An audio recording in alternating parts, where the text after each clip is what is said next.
জ্যোতিষশাস্ত্রে আর্থিক পরিস্থিতি নষ্ট হওয়ার পিছনে মঙ্গল, রাহু ও শনিকে দায়ী করা হয়ে থাকে। এই তিন গ্রহের কারণেই ব্যক্তিকে আর্থিক সমস্যার মুখে পড়তে হয়।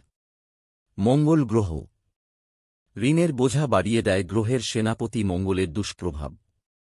কোষ্ঠীতে মঙ্গল ষষ্ঠ, অষ্টম ও দশম স্থানে থাকে তখন ব্যক্তির মধ্যে আত্মবিশ্বাস দেখা দেয় এবং সেই আত্মবিশ্বাসের জোরে তাঁরা এদিক ওদিক অর্থ ব্যয় করতে শুরু করে।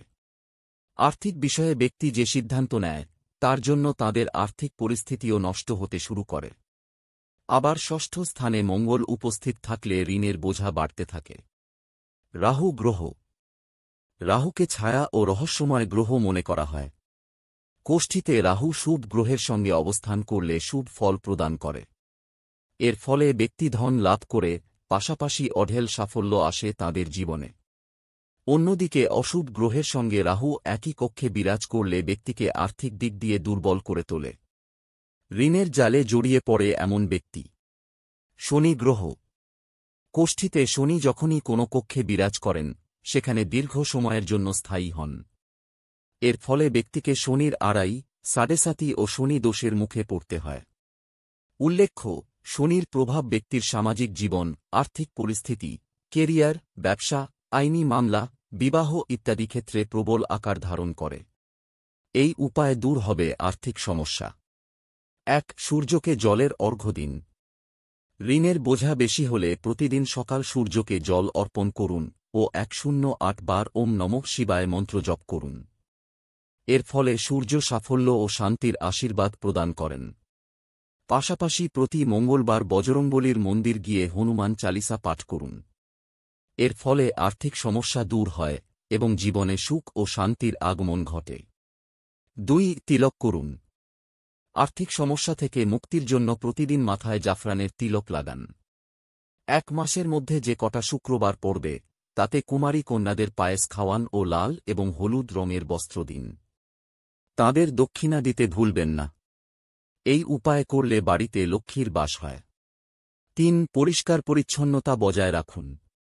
নিজের চারপাশে পরিষ্কার পরিচ্ছন্নতা বজায় রাখুন।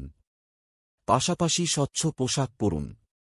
বাড়িতে কোনো অপ্রয়োজনীয় জিনিস রাখবেন না, কারণ এর ফলে ঋণের বোঝা বাড়তে পারে। আলমারি, লকার বা যেখানে টাকা রাখেন তার সামনে আয়না লাগান। এর ফলে আর্থিক অবস্থা উন্নত হবে। ৪. কুবেরকে প্রসন্ন করুন। অর্থ সমস্যা থেকে মুক্তির জন্য কুবেরকে প্রসন্ন করুন। কুবেরের পূজার্চনা করার পর তাঁর আশীর্বাদ গ্রহণ করুন। উত্তর দিকে কুবেরের পুজো করবেন। আলমারি বা লকারের যাতে উত্তর দিকে খোলে সেদিকে লক্ষ্য রাখুন। আবার দক্ষিণ পশ্চিম দিকে আলমারি রাখা শুভ। এমন করলে কখনও অর্থাভাব নেবেন না। ৫. কর্পূর ও দেশি ঘি। বাড়ি থেকে কোনো কাজের জন্য বেরোনোর সময় মাথায় কর্পূর ও দেশি ঘি লাগান। এর পাশাপাশি প্রতিদিন তুলসী গাছের পুজো করুন এবং ঘিয়ের প্রদীপ প্রজ্জ্বলিত করুন। জ্যোতিষ অনুযায়ী প্রতি বুধবার গরুকে সবুজ ঘাস খাওয়ান। এই উপায় করলে সমস্ত সাজ সফল হবে এবং গ্রহনক্ষত্র অনুকূল ফলাফল প্রদান করতে শুরু করবে। আর্থিক সমস্যা দূর করবে সুনহলা রত্ন। ১. আর্থিক উন্নতির জন্য এই রত্নকে অত্যন্ত শুভ মনে করা হয়। ২. দেবগুরু বৃহস্পতির সঙ্গে এই রত্ন সম্পর্কযুক্ত। ৩. এই রত্ন ধারণ করলে অর্থ লাভ করা যায়। ৪. অর্থের অপচয় বা আর্থিক সমস্যায় দিন কাটিয়ে থাকলে এই রত্ন ধারণ করা উচিত। অর্থাভাব দূর করবে জেড। ১. ব্যবসায়ীদের জন্য সবুজ জেড স্টোন অত্যন্ত শুভ। ২. কোনো ব্যক্তি নতুন কোনো ব্যবসায়িক পরিকল্পনা করে থাকলে অবশ্যই এই রত্ন ধারণ করা উচিত। ৩. পরিবারে আর্থিক উন্নতি ঘটায় জেড। আর্থিক অন্টনে কার্যকরী টাইগার স্টোন। ১. এই রত্নের গঠন ও প্রভাবের কারণে একে টাইগার রত্ন বলা হয়ে থাকে। ২. জীবনে অসাফল্যের সম্মুখীন হলে এই রত্ন ধারণ করুন।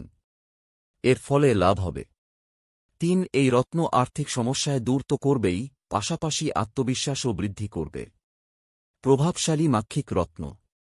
১. মাক্ষিক গন্ধকের সঙ্গে মিশে এই রত্ন তৈরি হয়েছে। এটি এক ধরনের খনিজ।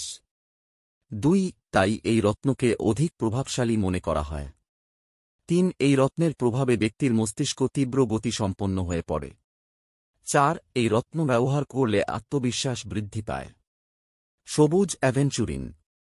1 রত্ন জ্যোতিষ অনুযায়ী ব্যবসায়ীদের জন্য এই রত্ন অত্যন্ত প্রভাবশালী। এটি অর্থাভাব দূর করে। 2 অর্থ লাভের নতুন পথ উন্মুক্ত হয় এই রত্ন ধারণ করলে। 3 ধন বৃদ্ধিতে সহায়ক সবুজ অ্যাভেঞ্চুরিন।